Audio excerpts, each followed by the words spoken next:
नमो तस्सा भगवतो अरहतो सम्मा सम्बुद्धस्सा नमो तस्सा भगवतो अरहतो सम्मा सम्बुद्धस्सा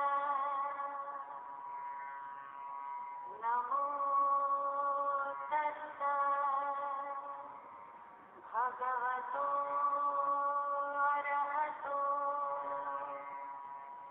सम्मा सम्बुद्धस्सा। नमस्ते भारतवासियों, धम्म ज्ञान चैनल पर आपका सहर्ष स्वागत है। आपका दिन मंगलमय हो, अत्त दीप भव। आज के वीडियो में हम सुत्त पीटक के महावग्ग के मध्यम पन्नासक के गहपति वग्ग में आए उपाली सुत्त, कुक्कुर वातिक सुत्त, अभय राजकुमार सुत्त, बहुवेदनीय सुत्त और अपन्नक सुत्त के बारे में जानकारी देंगे। वीडियो अंतिम तक देखिए। वीडियो ज़्यादा से ज़्यादा शेयर कीजिए। तो शुरू करते हैं। मध्यम पन्नासक गहपति वग्ग। छठा उपाली सुत्त। ऐसा मैंने सुना है, एक समय भगवान नालंदा में प्रावारिक के आम्रवन में विहार करते थे। उस समय निघंटनाथ पुत्र निघंटों की बड़ी परिषद के साथ नालंदा में विहार करते थे। तब दीर्घ तपस्वी निग्रंथ नालंदा में भिक्षाचार कर पिंडपात खत्म कर भोजन के पश्चात जहाँ प्रावारिक आम्रवन में भगवान थे वहाँ गया।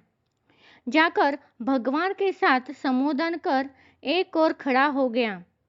एक ओर खड़े हुए दीर्घ तपस्वी निग्रंथ को भगवान ने कहा, तपस्वी आसन मौजूद है, यदि इच्छा हो तो बैठ जाओ। ऐसा कहने पर दीर्घ तपस्वी निग्रंथ एक नीचा आसन ले एक और बैठ गया। तब भगवान बुद्ध ने उनसे कहा, दीर्घ तपस्वी महावीर जी पाप कर्मों की प्रवृत्ति के लिए कितने कर्मों का विधान करते हैं? आउस गौतम, कर्म का कथन करना निग्रंथ ज्ञातृपुत्र का नियम नहीं है। दंड दंड का विधान बनाना उनका नियम है। लेकिन तपस्वी वे पाप कर्मों के लिए कितना दंड देते हैं? आउस गौतम, पाप कर्मों को मिटाने के लिए 3 दंड, काय दंड, वचन दंड और मनोदंड का विधान है। क्या काय दंड, वचन दंड और मनोदंड अलग अलग हैं? दीर्घ तपस्वी ने हाँ कह उत्तर दिया। तपस्वी, निम्नलिखित में से कौन सा एक प्रमुख दोष है? जवाब था काय दंड। इस पर भगवान बुद्ध ने कहा, क्या आप काय दंड कहते हैं? हाँ उस गौतम, काय दंड कहता हूँ। जब तथागत ने यह 3 बार पूछा तो उन्होंने तीसरी बार कहा, यह काय दंड नहीं बल्कि मनोदंड प्रमुख दोष है। तथागत ने उनसे इस बार भी 3 बार पूछा। तब वह दीर्घ तपस्वी उठकर निग्रंथ ज्ञातृपुत्र के पास चला गया। तब ज्ञातृपुत्र ने उससे कहा, तुमने श्रमण गौतम के साथ बात की या नहीं? दीर्घ तपस्वी ने पूरी कहानी बताई। उस समय नालंदा के प्रसिद्ध सेठ जैन श्रावक उपाली वहां बैठे थे और उन्होंने महावीर से कहा, भंते, मैं इस मुद्दे पर श्रमण गौतम के साथ जाकर बहस करूंगा। अगर वह विचलित नहीं होता तो मुझे बताओ और फिर मैं उसे एक बलवान आदमी की तरह घेर लूंगा, जो बालों से लंबे बालों वाली भेड़ पकड़ रहा है, उसे घुमा रहा है, या एक 60 साल का पट्टा हाथ ले जैसे पुष्किरणी घुसकर सतोधोवन नामक खेल खेलता हो। मैं श्रमण गौतम के साथ इस मुद्दे पर बात करूंगा। उपाली गहपति तथागत बुद्ध के पास गए। तब बुद्ध ने सबसे पहले उनसे कहा, यदि आप सड़क पर रहकर चर्चा कर रहे हैं तो चर्चा हो सकती है। जब उपाली गहपति ने हाँ कहा, तथागत बुद्ध ने कहा, गहपति, यह चातुर्मास संवृत्त, वारी से निवारित, वारिक निवारण करने के लिए कटिबद्ध, वारी से निर्मल, सभी वारी से छूटा हुआ निघ्रंथ है। वो आते और जाते समय बहुत से छोटे जीवाणुओं को मारता है। गृहपति निग्रंथ ज्ञातृपुत्र यानी महावीर जी कौन सा विपाक बताते हैं? भंते, यह अनजाने में हो रहा होगा। निग्रंथ ज्ञातृपुत्र उन्हें महादोषी नहीं मानते हैं। क्या होगा अगर यह जानबूझकर होता है? तो महादोष होगा। ज्ञात महादोष के लिए दंड किसमें आएगा? भंते, मनोदंड में। उपाली ने बुद्ध की बात मानी। उसके बाद वहां बहुत सारी चीजें हुई।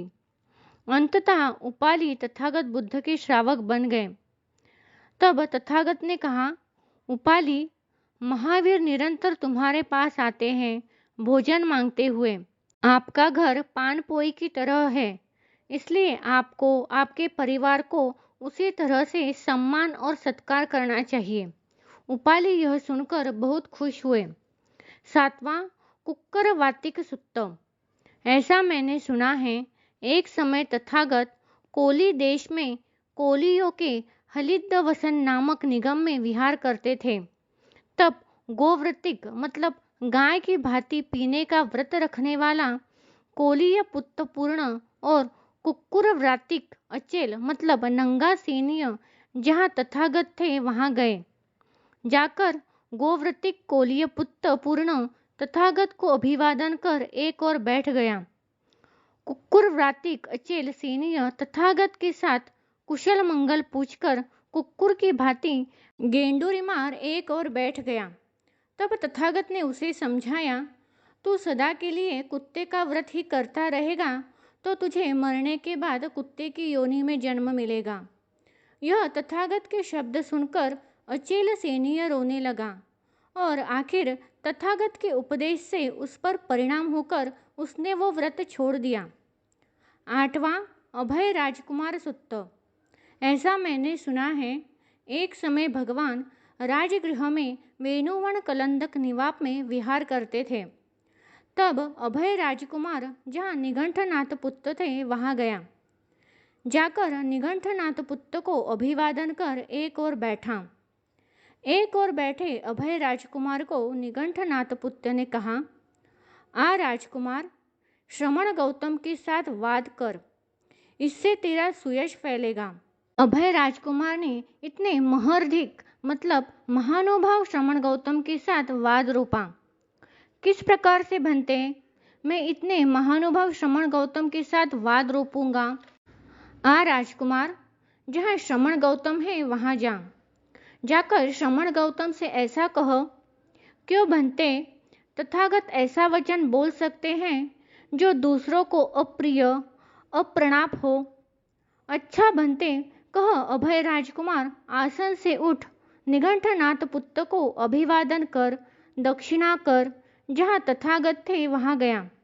जाकर तथागत को अभिवादन कर एक और बैठ गया। तब तथागत ने उसके सवालों का जवाब देकर आखिर में कहा, राजकुमार, अप्रिय अपकारी परंतु सत्य वचन बोलना कर्तव्य है। 9वां बहुवेदनीय सुत्त।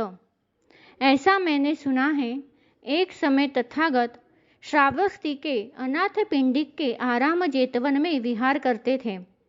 तब पंचकंग स्थपति जहाँ आयुष्मान उदाई थे वहां गया।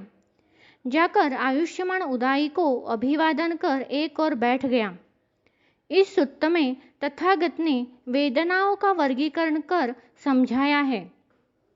10वां अपन्नक सुत्त।